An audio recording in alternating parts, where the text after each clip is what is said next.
যখন কোনো বান্দা সূরা ফাতিহার একটা করে আয়াত বলে আলহামদুলিল্লাহি রাব্বিল আলামিন, সঙ্গে সঙ্গে আল্লাহ জবাব দিয়ে বলেন হামিদানি আবদি, বান্দা তুই আমার প্রশংসা করলি। আর রহমানির রহিম যখন বলে আল্লাহ বলেন আসনা আলাইয়া আবদি। মালিক ইয়াউমিদ্দিন যখন বলে আল্লাহ বলেন মাজ্জাদানি আবদি।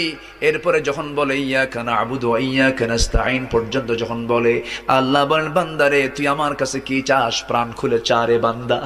ইহদিনাস সিরাতাল মুস্তাকিম থেকে শুরু করে নিয়া ওয়ালাদ-দাল্লিন পর্যন্ত যখন বান্দা বলে তখন আল্লাহ বলেন বান্দা নামাজের মধ্যে এমন প্রেমের খেলা খেললি বান্দা, তুই যা চাইলি সব আমি আল্লাহ কবুল করলাম। ওই বান্দা যখন রুকুতে যায় আল্লাহ তখন অস্থির হন। ওই বান্দা যখন সিজদায় যাওয়ার জন্য প্রস্তুতি নাই, সমস্ত ফেরেশতাকে ডাক দিয়ে বলেন ও ফেরেশতারা, এই বান্দাগুলো আমাকে দেখলো না, রাসূলকে দেখলো না, কোরআনকে দেখে হাদিসকে বিশ্বাস করে আমাকে খুশি করার জন্য তার সবচেয়ে সম্মান